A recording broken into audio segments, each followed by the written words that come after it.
tremendous job that Michael Ego has done for Uganda, and in his position as the acting governor, or as he was the deputy governor of the Bank of Uganda. So congratulations to them, and kudos to every person who has served with these people and those who are going to be serving with them at the helm of the central bank. And then also, Olive, there's some interesting developments coming in South Africa. The EFF, the leading opposition party, is going bare knuckles with the CEO of Tesla, CEO of X, formerly Twitter, Elon Musk.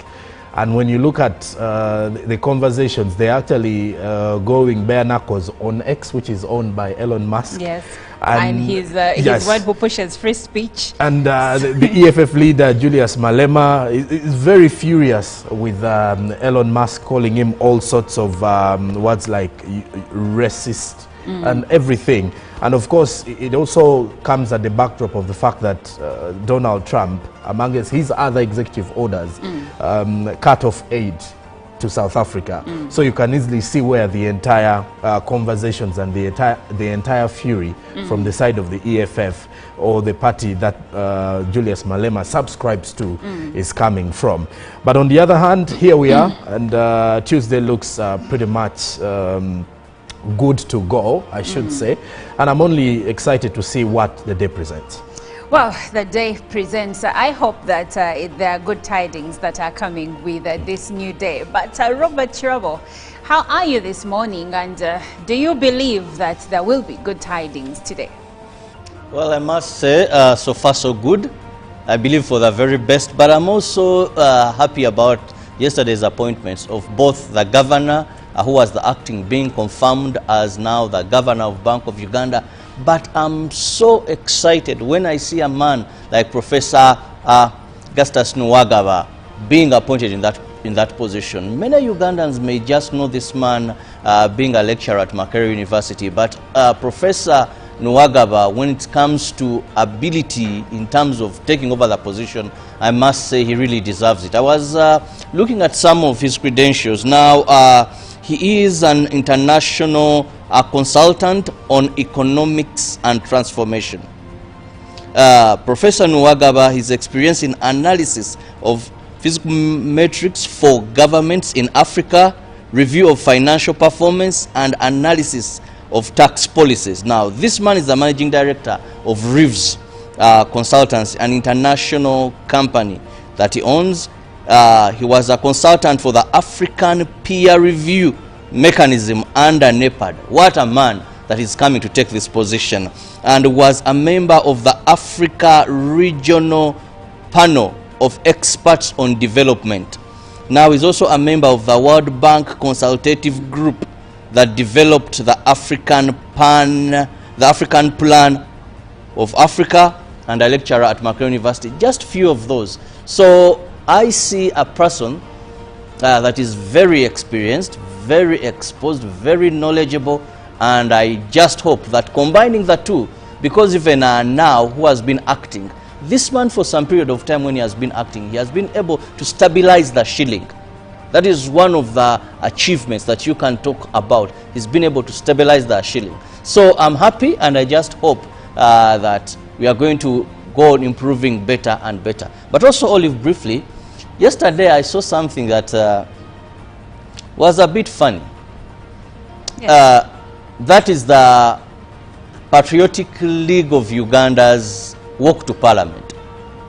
Now, I saw who called themselves as demonstrators for the first time walk peacefully and protected up to a certain level. No one snatched a phone. I didn't see any chaos ensue. I saw police officers that were giving protesters, they had their placards and they were marching to Parliament, until I'm told they received a call from their patron who told them to go and converge at Katikati, that he will lead them to Parliament on another date. So I said, well, can we have such? Is it possible that people can walk freely, express their concerns? But on the contrary, there came Ingrid Turinawe, who was arrested, and another gentleman saying, now if you've given others leeway, let me also come and do the same. So I had so many questions running through, and of course saying, yes, can we have this? Why do we fail that other groups cannot have this? Is it because they are disorganized? How did this one manage to do it? No, I'm not talking about double standards. It is the right word. It's not the right word. For me, I'm just, do we have lessons to learn from the other group? The only lesson we have to learn there is double standards, Robert. May it is 50-50, depending on what lenses you're putting on. But for me, I feel the organization, how the other group was organized. They knew how many people they had, they knew where they're setting off, they knew where they're passing, they knew where they're going, and they had the protection as well. Interesting observations, Robert. Now, what do we have in the local news today? We begin with President Museveni, who has met an Australia-based delegation at State House Entebbe to discuss Uganda's carbon removal potential. Now, the delegation was led by Olivia Mugabe, a Ugandan investment advisor, alongside former Consul General Carl Wolfer, His Excellency Elizabeth Kostinga, a former Australian Minister for Environment and Agriculture, and Jacob Zenz, and Paul Nimerfol, the founder of Econetics. President Museveni welcomed the delegation and encouraged them to explore investment opportunities in Uganda. The delegation presented a groundbreaking partnership aimed at positioning Uganda as a leader in the global carbon market. With over 3 million hectares of forest and 14 million hectares of agro land, Uganda poses a significant carbon removal potential. As part of this collaboration, Econetics is set to become one of Uganda's key implementation partners, working to elevate the country's farmers and forestry project to new levels of sustainability and economic potential. The initiative will generate up to $500 million investment, reinforcing Uganda's commitment to climate resilience and delivering significant financial benefits to local communities. And now elsewhere, President Museveni has appointed Michael Atingi Ego as the new Governor Bank of Uganda, replacing the late Professor Emmanuel Tumusime Mutebire. He will be deputized by Professor Augustus Nwagaba. Michael Atingi is a Ugandan economist who on 10th February 2025 was appointed now Governor of the Bank of Uganda. Michael served as Deputy Governor of the Bank of Uganda, a position he had assumed on August 3rd, 2020, when he replaced Louise Kasekende. Now, on the other hand, Atingi began his career at the Bank of Uganda, eventually becoming the Executive Director of Research. He worked with the International Monetary Fund as Deputy Director of the African Department in Washington, D.C. And in September 2018, he was appointed Executive Director at the Macroeconomics and Financial Management Institute of Eastern and Southern Africa, Harare, Zimbabwe. He is credited with bringing regional and international experience to his role as Deputy Governor of the Bank of Uganda, contributing to the IMF's work on capacity development and modernizing the monetary policy frameworks in developing countries. Now, in May 2022, African Banker magazine recognized Michael Atingi Ego as the Central Bank Governor of the Year for his work in taming inflation and maintaining foreign exchange stability in Uganda. Now, on the other hand, he was born in Uganda and received his early education here. He also holds a bachelor's degree in economics from Makerere University, and on that he earned a master's of arts in economics from Cardiff Business School in the UK. He also obtained a Doctor of Philosophy degree in economics from the University of Liverpool, which is also in the UK. Now, meanwhile, Professor Augustus Nwagaba, the new Deputy Governor Bank of Uganda, is an economist and international consultant specializing in economic transformation and wealth creation in Africa. As of, if he had been appointed as the deputy, as of now, he has now been appointed as the Deputy Governor of the Bank of Uganda, that is with effect 10th February 2025. Nwagaba is also a member of the teaching staff at Makerere University since early 2000s. He's the managing consultant at Reeve Consult International Limited, which is a private consultancy firm in Uganda. He also consulted for international organizations, including the World Bank, European Union, UNDP, USAID, DFID, UNFPA, DANIDA, SNV, IDRC, African governments, civil society organizations, and the private sector. Now, Nwagaba has also served as a consultant for the African Peer Review Mechanism under NEPAD and was a member of the African Region Panel of Experts on Development. He was a member on the World Bank Consultative Group that developed the African Plan of Action and was the team leader for FinScope Financial Penetration Project in 2013. Nwagaba is also a wealth creation expert and has worked extensively in analyzing fiscal metrics for governments in Africa, reviewing financial performance and analyzing tax policies. He was born in Kabale district in western Uganda, that is 1964, attended Kigezi High School and later Makerere University and graduating in 1989. He holds a Master's of Science degree from the London School of Economics and a Doctor of Philosophy degree in Economics, Inclusive Growth and Poverty Eradication from Makerere University. Nwagaba also holds a Master of Business Administration degree from the Eastern and Southern African Management Institute, majoring in monetary policy and commercial bank competitiveness. And moving on, the Uganda police opened up a general file of inquiry to investigate allegations of officers' involvement in abductions around areas of Buddo na Kasozi in Wakiso district. The police spokesperson, Rushoke Gituma, said they are scrutinizing and getting evidence to ascertain the reality of these clips. The videos shared by police show purported residents of this area in Wakiso district alleging officers' misconduct. In the videos, people are calling out the public to be vigilant about these emerging abductions. The residents accuse officers abducting young people and coercing them to accept being part of machete-wielding gangs. They claim the officers forced the victims to hold pangas as evidence as they record statements. Police have opened up a general inquiry file and invited whoever has information on such allegations to help in investigations. However, police have warned the public against using security matters for social media content and will hold them accountable for unrest emanating from computer misuse. Meanwhile, police have directed commanders in Kampala Metropolitan working along the northern bypass to be vigilant because of the increasing cases of robbery along the area.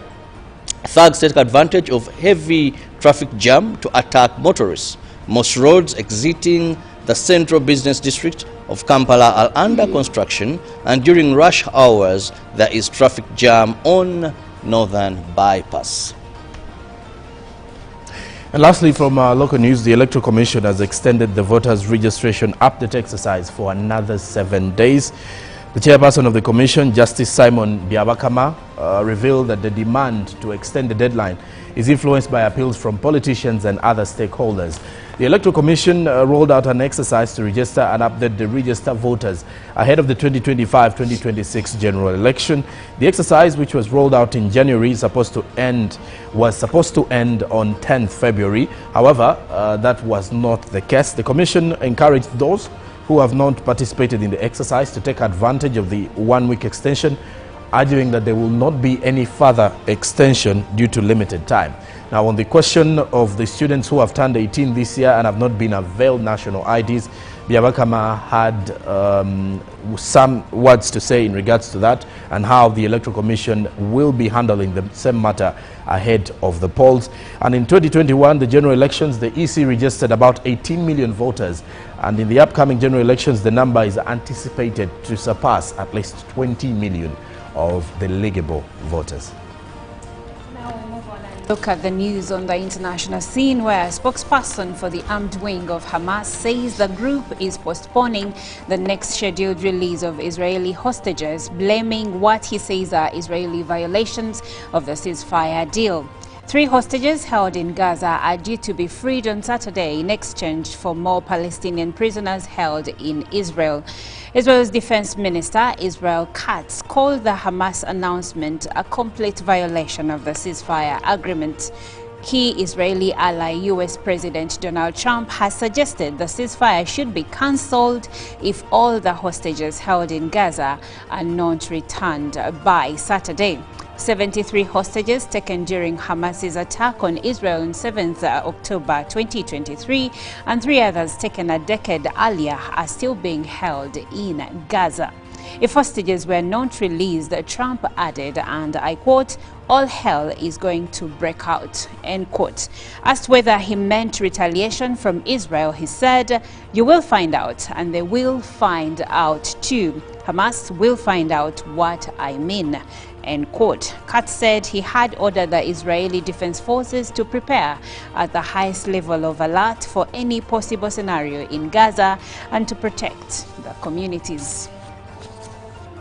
Moving on to the United States military has announced it will no longer accept transgender people hoping to enlist or facilitate gender affirmation procedures for active service members. The memo filed at the U.S. District Court in Washington, D.C. on Monday is the latest effort by the administration of President Donald Trump to roll back protections for transgender people. Effective immediately, all new accessions for individuals with a history of gender dysphoria are paused, Defense Secretary Pete Hegseth wrote in the memo, which was dated February 7th. All scheduled, unscheduled or planned medical procedures associated with affirming or facilitating a gender transition for service members are paused. The Trump administration has framed the restriction of transgender rights in the military as a necessary step in ensuring military readiness. It also has lambasted what it terms the promotion of radical gender ideology within the armed forces, part of its larger campaign against diversity initiatives. Now coming back to the southern part of Africa, a legal challenge against a controversial new land seizure law at the center of a row with U.S. President Donald Trump has been filed by the Democratic Alliance, which is part of South Africa's coalition government. The Expropriation Act allows for private land to be seized by the government without compensation in certain areas and cases. Trump has frozen foreign aid to the country as a result, alleging that land is being confiscated already. The government, which is made up of 10 parties led by the African National Congress, said the U.S. president's actions were based on a campaign of misinformation and propaganda aimed at misrepresenting a great nation. The ANC was forced into a power-sharing deal last year after losing its parliamentary majority for the first time in 3 decades in May's general election. The DA, which is the coalition's second largest party, has called the Expropriation Act unconstitutional, arguing that no democratic government should be given powers to seize property without compensation. The party said that South Africa's President Cyril Ramaphosa signed it into law against its advice.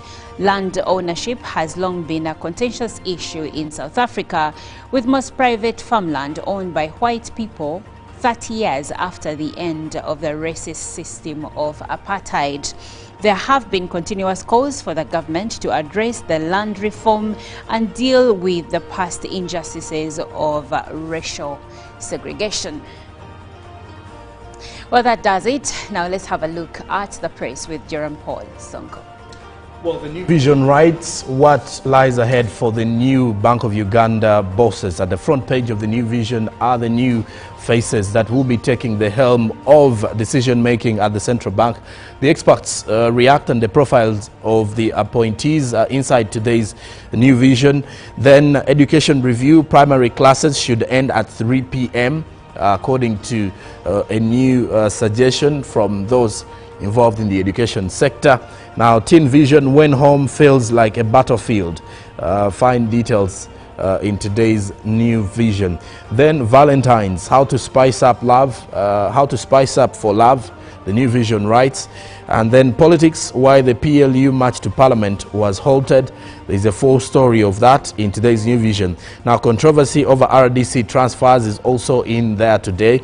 And in matters health, Dr. Magola cancer treatment awarded USA patent.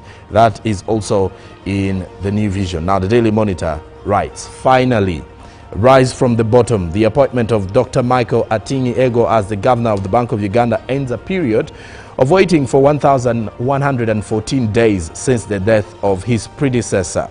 Now you can see a roadmap here since 2020. In August, he had replaced Louis Kaseken as deputy governor, but earlier on in 2018, he was appointed as the executive director at MEFMI, and then in 2025 now appointed after more than 1,000 days as the governor of the Bank of Uganda. In 1984, Michael started working at the Bank of Uganda and and this saw him rise to be the executive director for research until 2008. He was born in 1965 in Soroti district, that is in eastern Uganda. Now in the Rainbow magazine, Sanana Junior's epic concert and graduation. Read about it in today's edition. Then away from that, you can head to the Daily Nation. Kenya writes something about agony for youth after Ruto visit. Intolerance, they ask. Arrests followed an order by President Ruto after some youth heckled him. And then voting blocks, the voting blocks to watch in 2027, the Daily Nation writes. And then 1 year later, Kiptumi's assets frozen over family disputes. Find more details of that in the Daily Nation. Now, inherited debt of 43 billion Kenyan shillings is hurting the SHA, and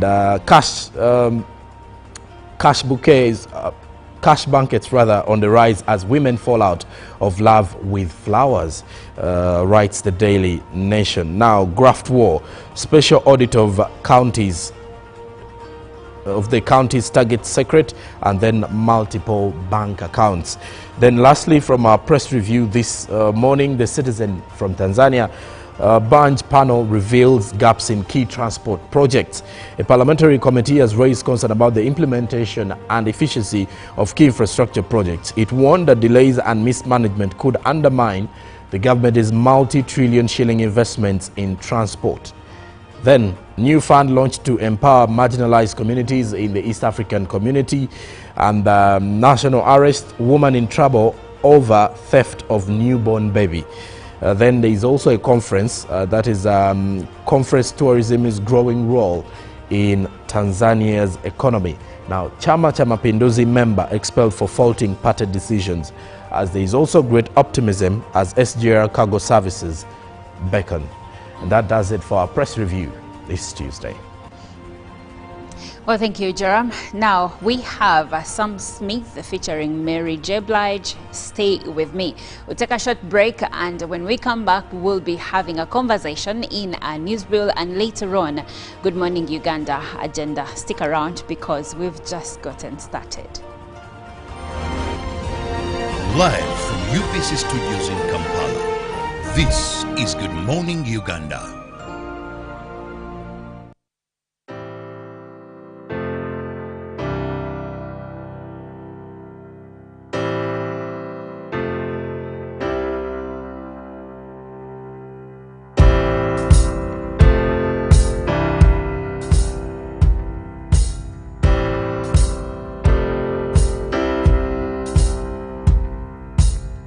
Guess it's true, I'm not good at a one-night stand, but I still need love, 'cause I'm just a man.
Welcome to Good Morning Uganda, your go-to morning show that kickstarts your day with all the necessary important updates.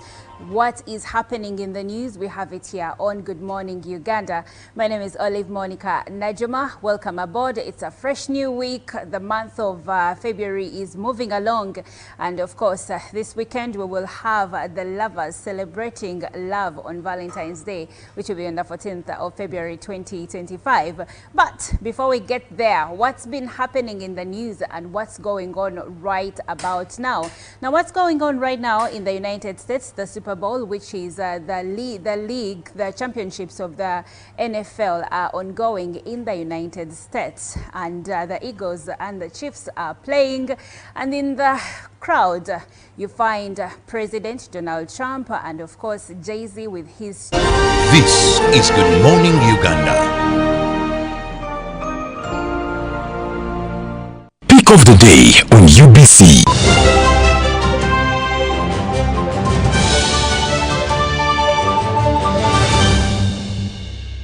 Was brought to you by...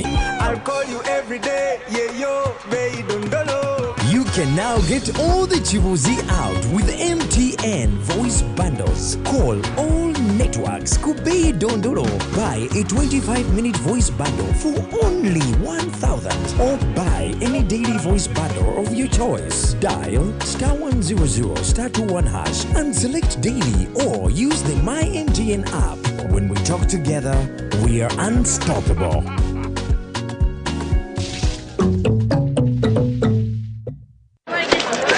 Juko. Yo. Check the shopping, man. What's your secret?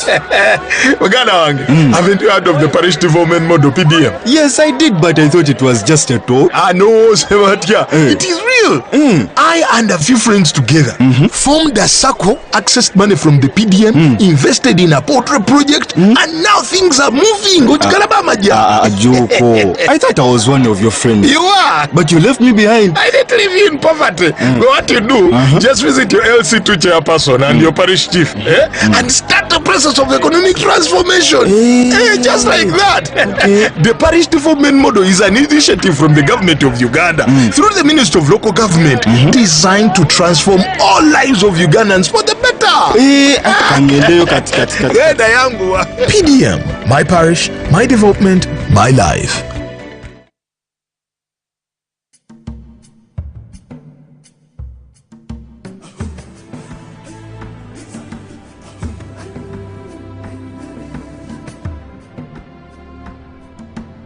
Welcome to Good Morning Uganda, your go-to morning show to kickstart your day with all the latest updates. Let's dive deep into issues that matter most to you. In a world of stories waiting to be told, the headlines are your guide. Navigate the currents of news and knowledge with our daily updates of newspapers. Stay informed, stay empowered. From the roar of the crowd to the thunder of victory, witness the drama unfold with our sports updates. Whether on the field or in the stands, join us as we celebrate the spirit of champions. Rise with Good Morning Uganda, weekdays from 6:30 a.m.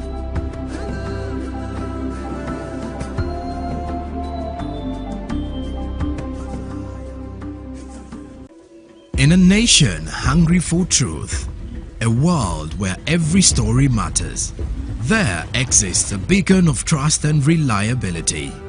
For decades, they've been our voice and our window to the world, holding the mirror of our history. With 4 TV stations and 11 radio channels spanning 27 languages, they stand as guardians of information, defenders of truth. With Mascari Heritage Advantage, they uphold every citizen's right to reliable and free information.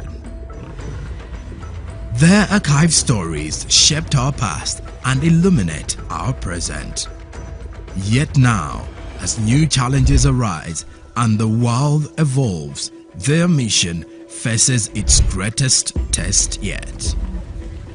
Be part of our journey and let's navigate the unknown, uncover the untold, and safeguard our future together. Tune into your public broadcaster, for it is the intersection of trust and truth. Because to UBC, your story, every story, and every voice matters. UBC, inspiring Uganda.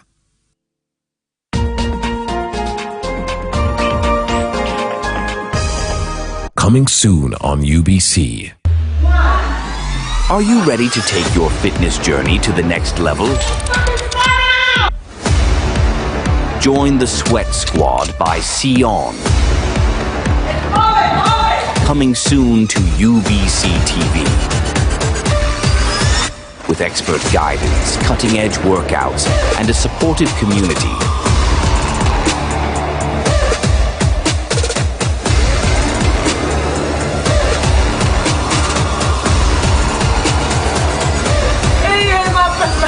You'll be unstoppable.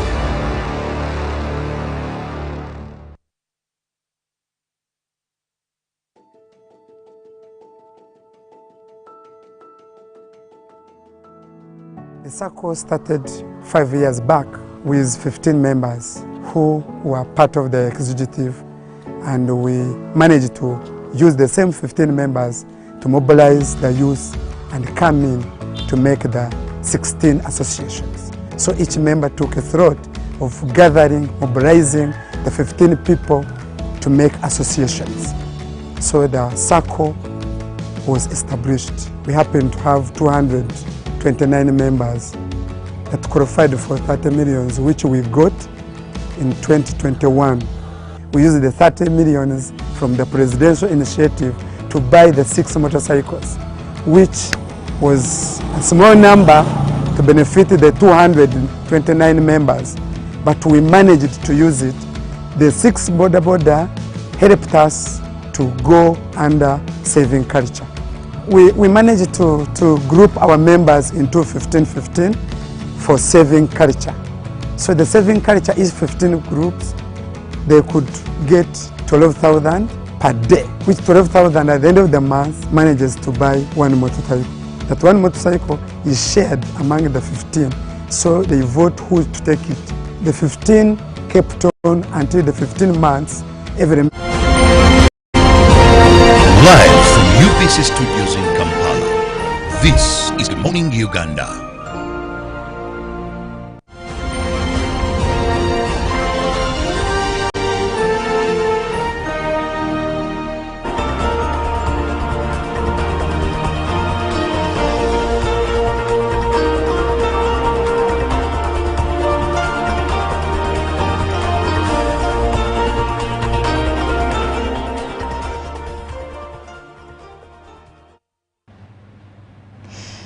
Well, in a move to halt aid going out of the United States through agencies like the USAID, countries like Uganda are now starting to feel the impact of the same. The USAID has been supporting HIV response efforts in Uganda, and now the government has announced that it might be shutting down many of the HIV clinics. Where does this leave the 1.3 million Ugandans that are already on treatment like ARVs, injectables and the like? Where does this leave them, and what is the future? What is the government saying about this? My name is Olive Monica Najuma. I am with Jerome Paul Sonko and Shaba Robert Nyonyintono in Studio B. But later on, we will be joined by Daniel Byamukama, Dr. Daniel Byamukama, who is the head of AIDS prevention at the Uganda AIDS Commission. Together, we'll delve into this matter and see what the future holds for Ugandans that are living positively. Statistics indicate that over 1.5 million Ugandans are living positively with HIV/AIDS, and 1.3 of those are already enrolled on HIV treatment like ARVs, injectables, but also we have many that are on medicines like PEP or PrEP, which is pre-exposure prophylaxis, among others. So where does this leave all all of them, plus all the commodities that they use in HIV prevention, like condoms and testing kits, and so much more. So join us in this conversation. You can join the conversation through WhatsApp number 0709-602-592. Send in your views, what is happening in your area or with your relatives and guardians or with yourself in the event that you're living positively. What is the impact of the aid cut from the US having on you and the loved ones that you know? And suggest what should the government do going forward, because it now looks like we have to look internally to find solutions for our local problems, and one of them being the health of our citizens. So join the conversation. Joram Paul, welcome to Good Morning Uganda once again. So looking at what's going on, we have been following this conversation. Last week we did have a conversation from still a doctor at the AIDS Commission in Uganda, and he did say that there was a waiver by the US president, but at the time he wasn't sure to what degree the waiver for treatment is supposed to be, because he did mention that yes, we have a waiver, but we don't know what it pertains so far, because probably they might cut funding on commodities that we use in treatment and in prevention. But overall, what's your view on what's going on right now? And with the government, what is it saying? Well, there's a little bit of shock within the country, because this is something that was least expected as we are heading into this year. Because as much as you would say, why is the government coming in a position of lack of preparedness of this, it is because over the years we've been highly dependent on this aid, especially when it comes to dealing with HIV infections and prevention of HIV, since the early 1990s to where we are. And from the other position, when you look at the reports that are coming in, is that the president of the United States, the 47th president, this denounced and dismembered the US's government's international assistance. That is the assistance arm, that is USAID. And this is going to be in a matter of 3 weeks, where by the end of it all, we shall no longer be having USAID being funded by the United States, ideally closing its operations. I saw footage of its signs being removed in Washington. Yes, so you can easily see. So because it is as good as gone for now. But now, when you look at our position as a country, I would tell you from from the Ministry of Health's perspective and from my observation of the same, is that there is a situation of some bit of panic, because, like I've mentioned, it was shocking, or it was stunning, a bit of a development to see that we're no longer going to be getting these funds. And if you're to look at how impactful USAID and these particular clinics that are going to close, the HIV, AIDS and tuberculosis clinics that are going to be closed, they've been helping us out with, on the side of even the training staff, they've been helping us out, because we've been having an agenda of ending the spread of HIV by 2030 as a country. And if you're to look at the level where we've come from, that at least the infection rate had actually dropped to about 5%. That is, if you're to look at how the rate at which we were in the early 1990s, early 2000s. So with all this aid, there has been some progress as a country in infections, in prevention, in treatment, because now as the numbers are, have been rising to about 1.5 million or more, at least we've been having assurance that there is some bit of treatment. Now we are now going to be operating under a very fixed budget. Either we are getting aid somewhere else or more funds from other donors, or we are supposed to be creating room for another huge budget that is supposed to be heading to the HIV/AIDS treatment and dealing with the spread of HIV, that is by curbing its infection rate. And meaning, as a country, we are supposed to now have various means of generating more to feed into our budget. Now that is not a good sign, because remember, if you're to look at the kind of situation we are in today as a country, our health system or our health sector itself is still highly demanding in regards to the facilities, in regards to the aid that has been coming in. But then there's also an argument, Olive, on the side of those that are criticizing how we've been using some of these funds, that many of them are saying, well, it seems over the years, we as a country have not been planning for such circumstances, that we've never had it in our imaginations. And of course, it is not something we can easily blame, because it is shocking to see such aid donors close down, or such agencies closing down. More like we're so comfortable thinking this will never come to an end. However, now on the side of the critics, they're saying, why are we in a situation of panic as a country, like as if we didn't have any plan B whatsoever? Because as these fundings have been coming in and supporting, it would be very mindful of us to also create other avenues as a country to ensure that in case, let's say, USAID cuts the funding to a very small figure, we should not be in this kind of crisis. Because today, even the global headlines are showing that we are amongst the countries that are panicking simply because of this development. Well, sad state of affairs, and we do not mean to alarm anyone. One would want to say that there is no cause for alarm, but there is cause for concern, because I'm sure that many Ugandans that are currently enrolled on HIV treatment right now are concerned, and they need to have as much information as possible regarding the future of their health and their access to medicines. Now, Robert, according to the Ministry of Health, they are closing HIV clinics. And I would like for you to tell us what this means exactly. Does it mean that we are stopping to give treatment to those that are already on treatment, or it means that there are other ways, but the clinics in particular are closing? Well, thank you so much, Olive. And I think I'm going to be very honest and call a spade, not a big spoon. Now, where we are heading, unless our government can find resources, is not very good for anyone living with or anyone who may contract HIV/AIDS.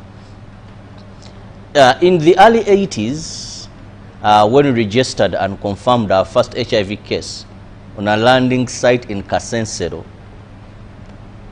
and people were dying, seriously dying, His Excellency took on a campaign to globally tell the world what had befallen Uganda.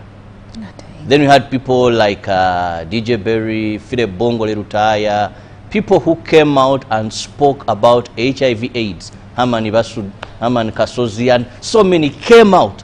Now the world came to our aid, and there were programs that began facilitating projects to fight HIV/AIDS.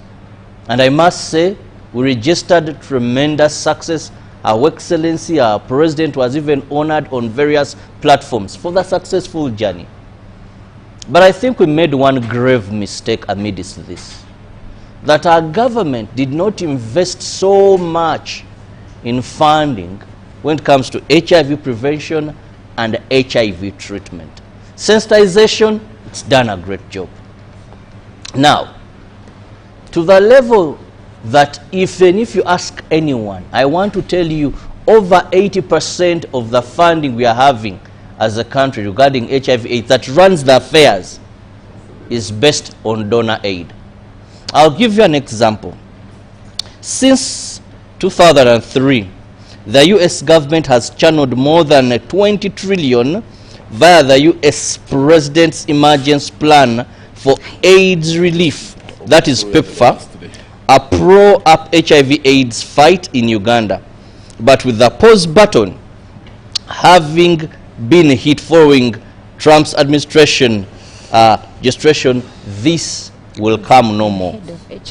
Now, those in this sector have asked government this financial year to put aside 300 billion to cover up these shortages. Financial year, the next financial year, 300 billion. I'll give you another one. The Uganda Key Population Consortium, an umbrella organization that provides HIV/AIDS treatment and other services, has lost 70% of its funding. It has shut down 30 of the 54 drop-in centers around the country that dispenses medication, and it has terminated the contracts of over 28 staff of its 35 staff membership. Now, what is happening today with this closure? It means if the center where someone has been able to go and pick their medicines, because these are lifetime medicines, Olive. Now, if I've been getting my medicine at KCCA clinic, I stay here, and that particular clinic is closed, and it is merged with a clinic in Chisenyi. You get it? A person may not be able to go to Chisenyi, or is merged with Chirudu, the other side. A person may not be able to go and pick those medicines. But also, with the shortage of funding, these medicines are going to be scarce. Now, Sonko talked about the 5% reduction in infection rates. How have we been able to have this success? This is how it has been possible. That people have been testing, getting on medication, sticking on medication, and suppressing their viral load. We all know our agenda of ending new infections by 2030, and this is the methodology we are using. That have 99% of your population test for HIV/AIDS. 99%. You've had many campaigns where HIV testing has been free, isn't it? So a person will know their status, that they are positive. It is free because of donor aid. You know your status, 95. If you have 95 of your population test, have 95 of your population that has tested, begin medication. Now have that 95% that has tested, begin medication, stick to medication. Now when that 95% of your population that tested positive has begun medication, has stuck to medication, what happens? They suppress their viral load. Well, thank you so much, Robert. Now, Dr. Daniel Byamukama, who is the head of HIV prevention at the Uganda AIDS Commission, has also joined us to shed more light on the topic of discussion today. Good morning, Dr. Dan. Morning. You're welcome. Thank you. Happy New Year. Happy New Year. Is it a Happy New Year, though? It is. How are things going at the Uganda AIDS Commission? Because the headlines are blaring and glaring at us, basically scaring us, and I'm sure people that are living positively wonder what's happening. Yesterday, the New Vision had a headline saying government closing all HIV clinics. What does that mean? Yeah, what is unfolding is concerning to the Uganda AIDS Commission, to our friends who are already on medication, and to the general HIV response. But of course, as Uganda AIDS Commission, our duty is not to be anxious, is to be in charge, to make sure we put things right, we mitigate whatever unexpected damage has been done. And that's what we're up to right now, trying to make sure the government takes charge of whatever is the outcome of the change in policy in America, and we are preparing to be in charge to make sure whatever was dropped and abandoned by the US government does not cause pain at our population, to our people. Okay. Now, the clinics, please shed more light on the clinics, because some people are assuming that closure of clinics means, HIV clinics, means that there won't be any more treatment, there won't be any more medicines. So please help us clarify on that. Now, that is a directive which has been issued by the Permanent Secretary of the Ministry of Health, that we integrate. It's not closure, it's not stoppage of HIV treatment. Fortunately, of all the things the US government has done, for the next 90 days, they have maintained HIV treatment. They have maintained the support staff who were supporting the delivery of that treatment. So as it is right now, the mainstream treatment program is not affected. But we do not know what they will do after 90 days. Will they maintain the good gesture? Will they withdraw? This is a warning shot. So, but as it stands now, their communication is clear, treatment is available.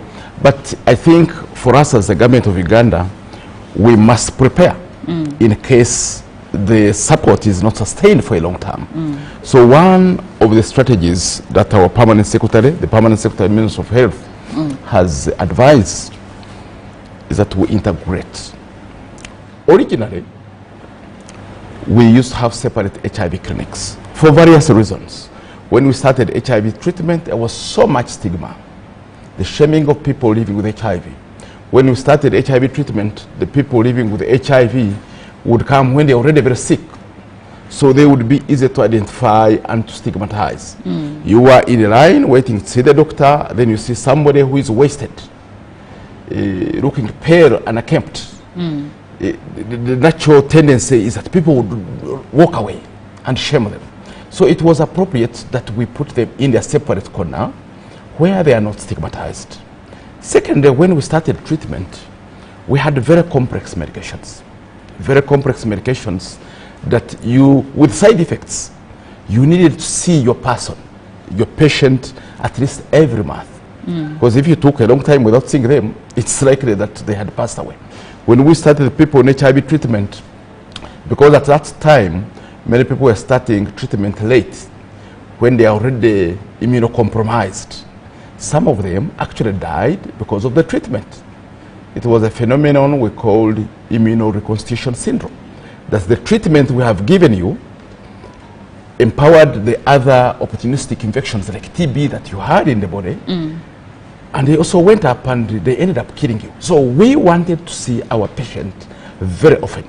So what that meant is that if you had a clinic of 3,000 HIV positive clients, you saw them every month, each one of them.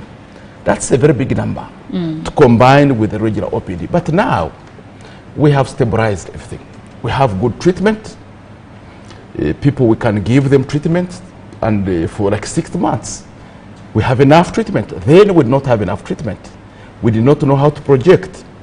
Now we can project. We know how many we have. We can give you stock of 6 months. So the clinics are not burdened as they were. So it is time, and the stigma has died out now. The stigma, there's nobody whose family has not seen a person with HIV. There is still some remnants of stigma, but we cannot wait for that to go away.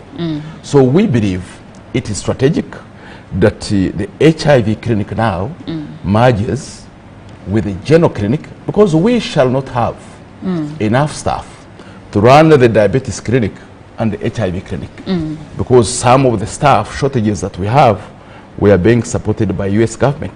So if they withdraw after the 90 days, right now they have assured us that the support for HIV treatment, including HIV testing, including following up people who are lost, the people who start on treatment and they disappear, all that essential support has been retained, which is a good thing. So in the next 90 days, we have a breather to re-strategize. We are already in the 90 days, Doctor. Yes, in these 90 days, we have a breather to re-strategize. We hope by the end of the 90 days, they'll have made up their mind and given us clear communication that after the 90 days, which comes to an end like April 21st, that after April 21st, you are on your own. The good thing is, the government of Uganda had seen this coming. And as the Uganda AIDS Commission, together with the Ministry of Health, we had been working on what we call a sustainability plan. A sustainability plan, a sustainability roadmap.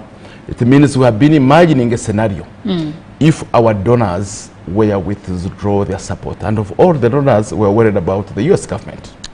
If they withdrew their support, how will the government of Uganda be able to go on with a fight against HIV and deliver on the commitment of ending AIDS as a public health by 2030? So we have been working on a roadmap which was due to be presented to cabinet for approval and for allocation of resources. So we believe the 90 days they have given us, it's a window of opportunity for us to fast track the roadmap, take it to cabinet, and if during those 90 days they give us a promise, I must admit that we still need their support. We cannot tell them off. Even when we look at the roadmap, we consider all the mathematics and where we are likely to raise resources to keep our people on treatment, to prevent next infections. I must admit we still need their support. So it is our prayer that they decide to stay. But in case they really decide to go, we are working on a plan to make sure we shoulder our responsibility as the government of Uganda. We shoulder our responsibility. We have 1.3 million Ugandans that are currently enrolled on ARVs, right? Yes. On different types of treatment. Yes. And with this waiver, which parts have been affected?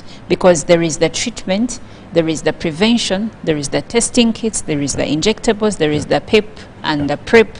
So what has been affected so far? So the treatment for our people who are already living with HIV, that has not been affected. Yes. It is a waiver that shall continue in the way we had planned it. But there are some elements have been affected, specifically the treatment program, the prevention program. And now this is an opportunity because we have had conversations with Ugandans here in the studio. Yes. And told them do not count on treatment. Most of the treatment support comes from outside. So do whatever you can to avoid contracting HIV. But the conversation in the community has been that young people, especially young women, they fear pregnancy. They don't fear HIV. The reason, if you contract HIV, you will get treatment. But now I hope they are aware. I hope some of them are listening. Some of them are reading the newspapers to understand that treatment is not guaranteed. Treatment can be withdrawn. You cannot count on a gift. And unfortunately, the waiver that we receive from the US government does not cover prevention programs. Programs like pre-exposure prophylaxis. Pre-exposure prophylaxis is a program where I would give people who live a risky life, highly risky life. Like sex workers? Like sex workers. There are so many people who are not sex workers but live a really highly risky life. Even so doctors? Okay, they don't live a highly risky life, but they handle patients. Not could expose them. That one, the risk is not so high. Okay. But there are so many people who are as sexually active as sex worker, though they will not identify as sex worker. Okay, but they are sexually very active. There are some people who are spouses of sex workers. They may not be as sexually active as a sex worker, but your husband or your wife is a sex worker, their side. So when such people come to hospital, we usually give them medication. We had a form of pills. We had introduced an injection now. And for women, we had introduced a ring. So all that is not supported. The second component of support that is being withdrawn is circumcision program. Circumcision is key to our HIV prevention response. When we look at statistics, like from last year, we noted that young and unmarried men contributed like 8% of all the new HIV infections. Young women and unmarried men. I will come to men. Okay. To women. Young and unmarried men contributed 8% of new infections. Young unmarried men. Unmarried men. Okay. But of the unmarried men, 7.5 out of the 8 was contributed by the uncircumcised young unmarried man. So as the HIV response, we were proud that the US government was supporting our circumcision program. Our cultures, most of them do not support circumcision. So it requires going an extra mile to promote circumcision. There are so many forces working against circumcision, including religion, including culture, including work. People are busy. But circumcision is so effective, so that they have dropped. We had programs for adolescent girls and young women. The highest number of new HIV infections in this country occurring among girls between the age of 15 and 29. They were specialized programs, targeted programs, aiming to address the vulnerability of young women in that age bracket, supported mainly by the US government. If I can give you an example, last year alone, 53% of all new HIV infections in Kampala were among women between the age of 15 and 29. 53%, that is more than half. They are among young women. So programs addressing the prevention needs of those women have been dropped. So the young women, they are on their own. We must go back to our basics, to abstinence, to being faithful to a single negative partner, or to getting the condoms. The other challenge is that the US government has been supporting a significant proportion of our budget for condoms. They have dropped that. So those who have been misusing the condoms, throwing them in the dustbins, it is time to get patriotic. There's nothing to waste. We are aware that some of our people living with HIV, they have been taking pills, feeding them on chicken and pigs. Yes, yes. That is a criminal offense now. That should not be done now. We need to get patriotic because it looks like it's now going to be our responsibility. We have been abusing what was being given to us as a gift. But now it is your tax, it is your responsibility. You cannot destroy, misuse our air of Islam. Well, my goodness, times are starting to look somewhat bleak, especially when it comes to the prevention of HIV/AIDS in the country. So what are you doing? Because my takeaway from Dr. Daniel Biamukama here is that it's now our responsibility. It has always been our responsibility on an individual level to make sure that we safeguard ourselves from HIV infection. But now, these times even make that, pronounce that, or embolden it even more, so that we know that in the event that there are even more new infections, times may be hard. The medication we have, he likes to say that it is enough for those that are already on medication, but we cannot afford to have another 1 million Ugandans infected. That would be extremely hard, given that now most of the aid that we've been getting from countries like the United States is hanging in balance. We don't know what's going to happen in the future after these 90 days. Now, I have some views coming through, and the first one is saying, good morning, Uganda, Monica in particular. Actually, cutting off foreign aid real shocks people living with HIV/AIDS and Ugandans who are employed, but this goes back to government. Look for possible means of saving lives, because the 1.5 million people are dying soon. I beg your pardon. Call upon the government to at least get them a portion in Uganda's budget in the next financial year.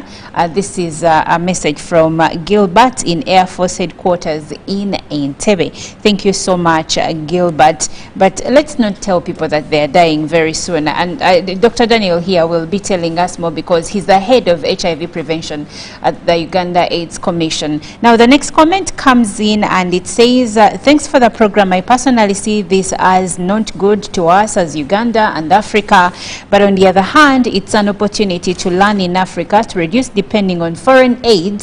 There is a need to promote an independent economy and boost our home technology and industrialization. Why should the whole Africa cry and lament as children?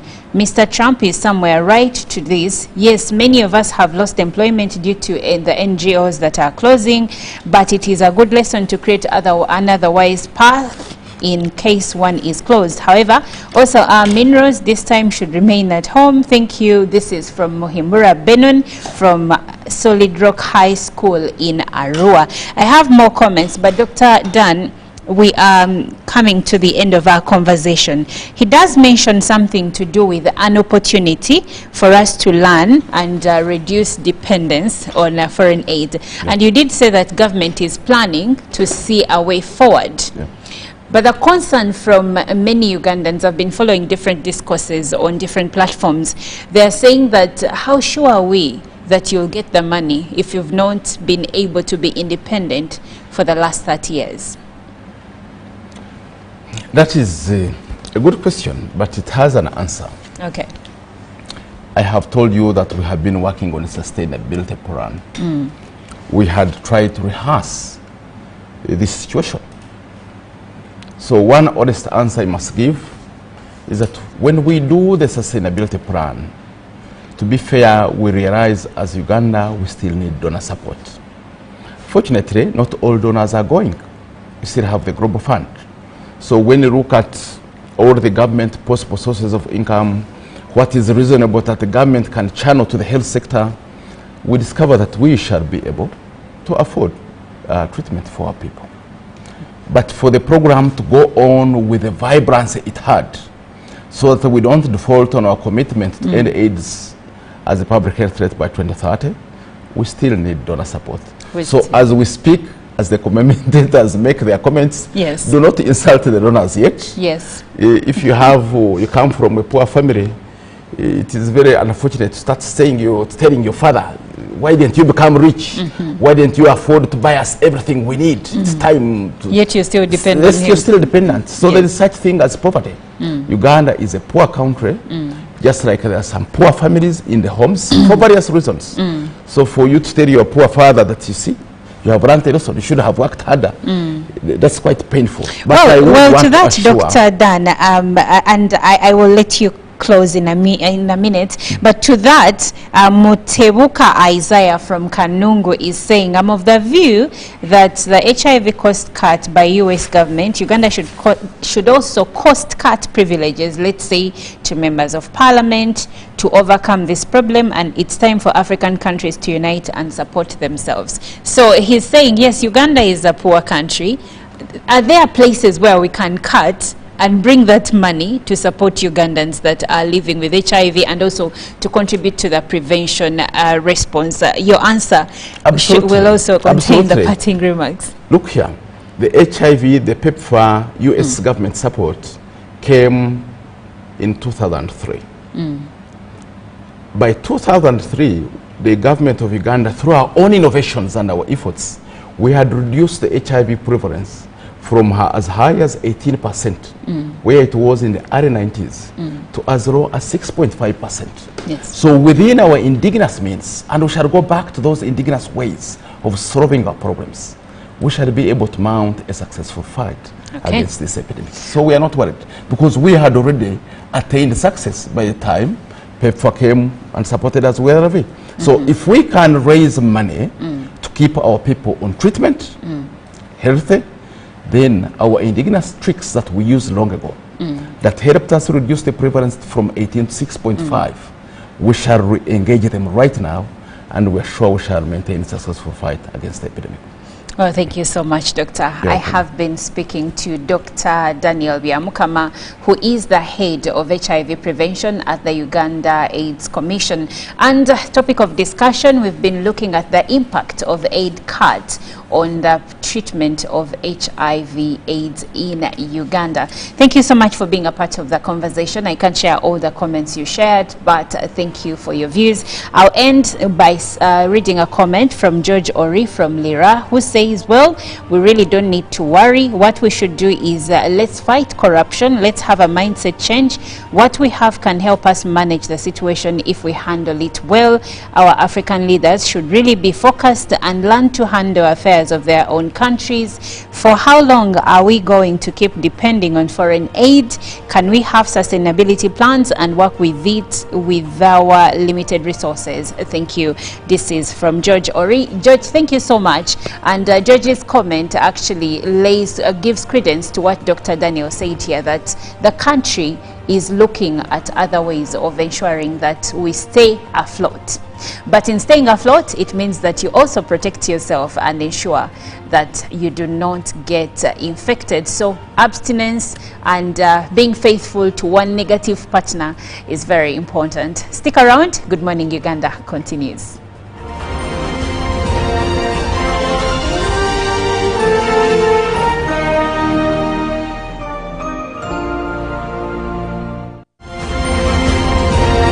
Live from UBC Studios in Kampala, this is Good Morning Uganda.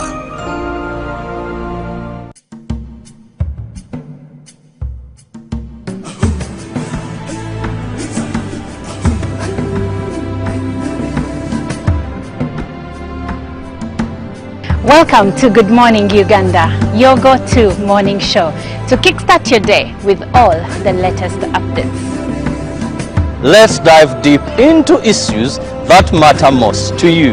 In a world of stories waiting to be told, the headlines are your guide. Navigate the currents of news and knowledge with our daily updates of newspapers. Stay informed, stay empowered. From the roar of the crowd to the thunder of victory, witness the drama unfold with our sports updates. Whether on the field or in the stands, join us as we celebrate the spirit of champions. Rise with Good Morning Uganda, weekdays from 6:30 a.m.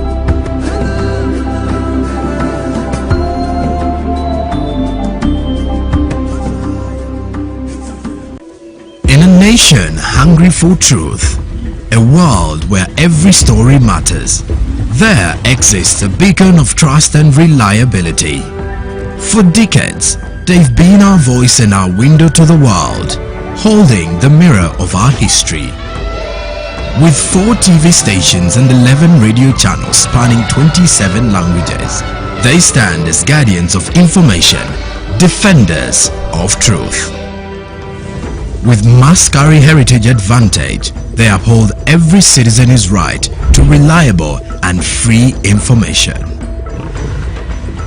Their archived stories shaped our past and illuminate our present. Yet now, as new challenges arise and the world evolves, their mission faces its greatest test yet. Be part of our journey and let's navigate the unknown, uncover the untold, and safeguard our future together. Tune into your public broadcaster, for it is the intersection of trust and truth. Because to UBC, your story, and every voice matters. UBC, inspiring Uganda. Live from UBC Studios in Kampala, this is Good Morning Uganda.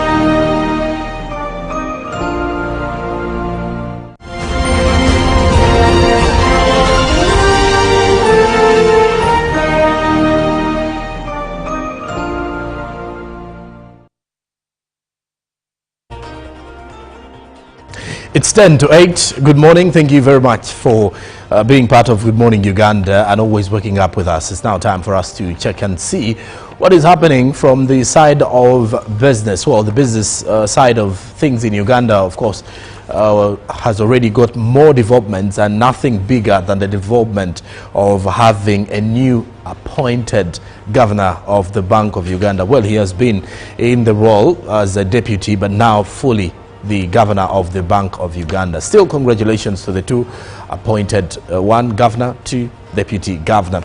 Now, as we start off the East African Crude Oil Pipeline project, ECOP has started constructing 15 boreholes in the districts affected by the ECOP line to address water shortage.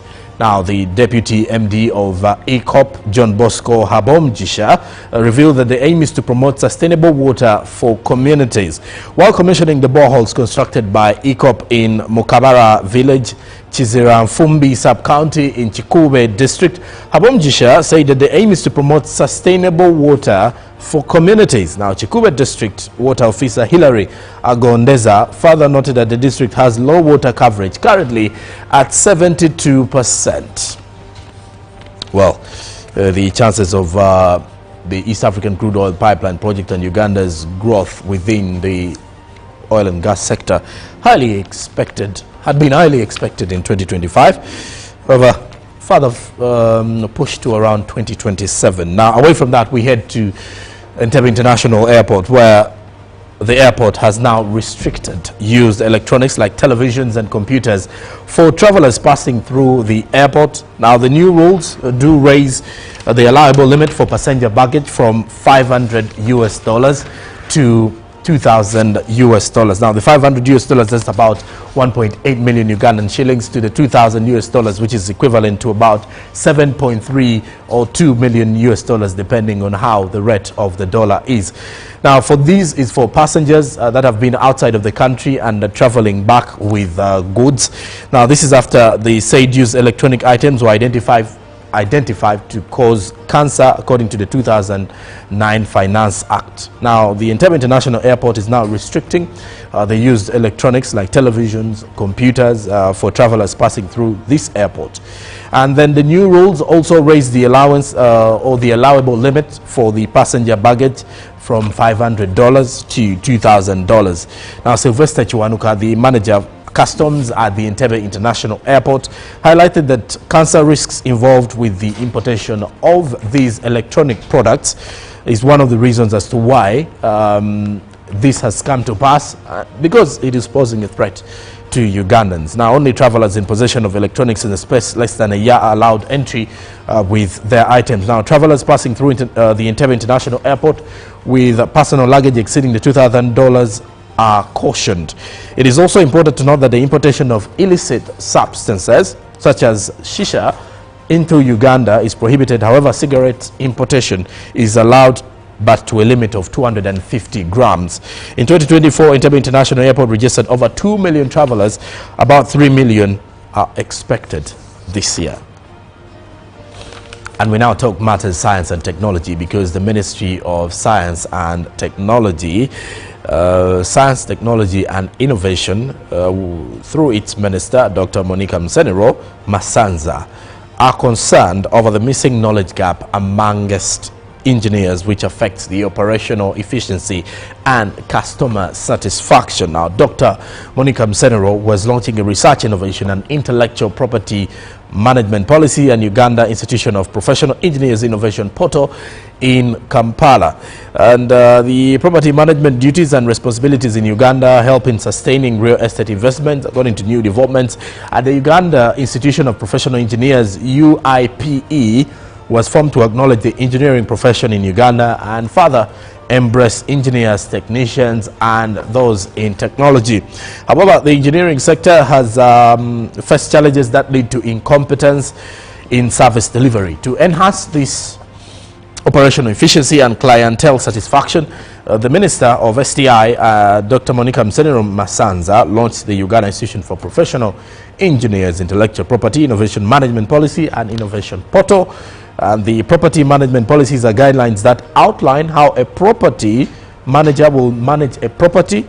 Now, these policies can also include how to screen tenants and also to maintain the property and handle tenant requests. The Uganda Institution of Professional Engineers President, Dr. Engineer Bosco Lepi, revealed that the newly launched innovation portal will develop Uganda's engineering sector. We now head west, because President Donald Trump has ordered a 25% import tax on all steel and aluminium entering the United States in a major expansion of the existing trade barriers in the United States. Now, the tariffs, which will increase the costs of importing the metals into the United States, come despite warnings of retaliation from some of the political leaders in Canada, which is America's biggest supplier of the metals, as well as other countries.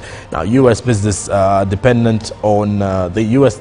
businesses dependent on the imports have also raised concerns, but President Trump has said his plans will boost domestic production. He warned that there would be no exception, saying he was simplifying the rules, which are set to come into effect on March 4th. This is a big deal, the beginning of making America rich again, Donald Trump said. Our nation requires steel and aluminium to be made in America, not in foreign lands, he added. Now, when asked if tariffs could increase prices for consumers, the U.S. president responded, ultimately, it will be cheaper. It is time for our great industries to come back to America. This is the first of many, he added, suggesting other tariffs could focus on pharmaceuticals and computer chips. The U.S. is the world's largest importer of steel, counting Canada, Brazil and Mexico as its top 3 suppliers. Canada alone accounted for more than 50% of aluminium imported into the United States last year. Now, if the tariffs come into force, they are expected to have the most significant impact on Canada Late on Monday, Canada's Minister for Innovation, Francois Philippe Champagne, said that the tariffs were totally unjustified. Now, Canadian steel and aluminium support key industries in the U.S. from defense, shipbuilding, energy to automotive, Champagne revealed. This is making North America more competitive and secure. Now, ahead of the announcement, Ontario Premier Doug Ford, whose province is home to much of Canada's steel production, accused Trump of shifting goalposts and constant chaos, putting the economy at risk. Well, as we're summing this up, we now put our focus on the Forex updates to see what and how the updates were as of close of business yesterday's, courtesy of the central bank.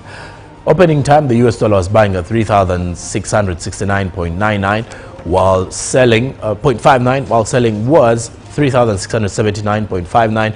By midday, the US dollar is buying at 3,668.86, while selling at 3,678.86. Closing time saw the US dollar buy at 3,669.23, while selling at 3,679.23. The Great Britain pound was buying at 4,550.57, while selling at 4,562.98. The euro then was buying at 3,785.17, while selling at 3,795.49. The Kenyan shilling was buying at 28.41, while selling at 28.48. The Tanzanian shilling was buying at 1.42, while selling at 1.42. And then lastly, the South African rand was buying at 198.08, while selling at 198.62. Well, that does it for our business updates this morning. I'll be back tomorrow with the latest from the world of business. Coming up next is the Good Morning Uganda agenda. Stick around. Good morning.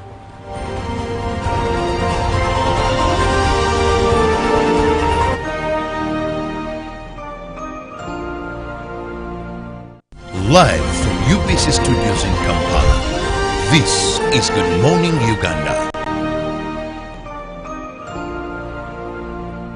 Pick of the day on UBC.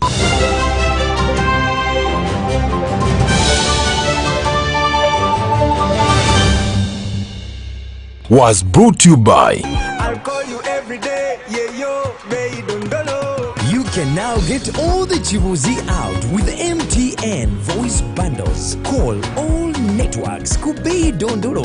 Buy a 25-minute voice bundle for only 1,000, or buy any daily voice bundle of your choice. Dial *100 *21# and select daily, or use the My MTN app. When we talk together, we are unstoppable.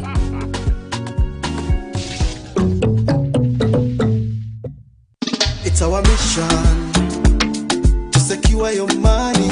Protecting your money is as important as earning it. It is for this reason that the Deposit Protection Fund of Uganda, DPF, was established by the government of Uganda to provide deposit protection to customers of regulated financial institutions. In the unlikely event that your commercial bank, credit institution or microfinance deposit-taking institution fails, the DPF will pay you up to 10 million Uganda shillings. Keep your personal information such as national identification number, mobile phone or an alternative bank account updated with your banker. Terms and conditions apply. For more information, contact DPF at Aha Towers, Plot 7 Lodell Road, Kampala. Call 0312 206 400 or visit our website at www.dpf.or.ug.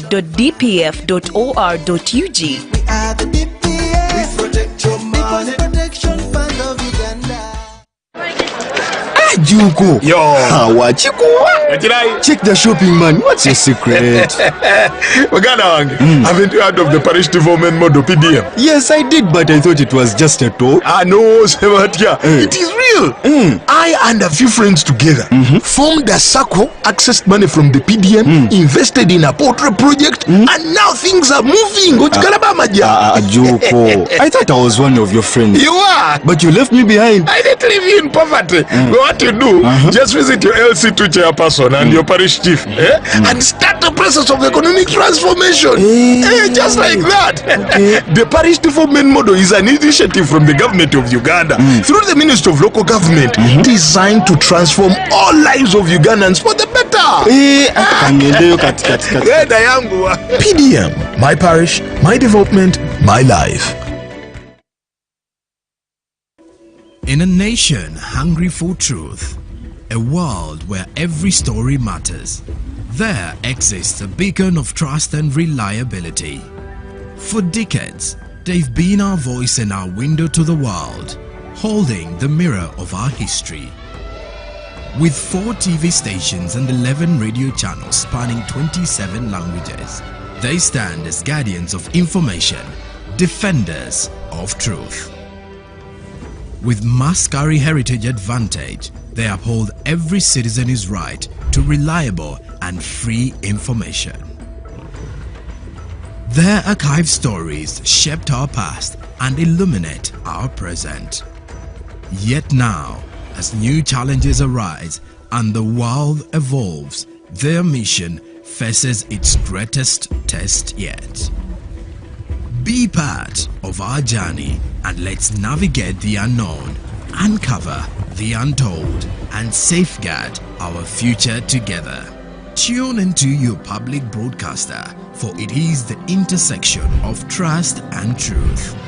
Because to UBC, your story, every story, and every voice matters. UBC, inspiring Uganda.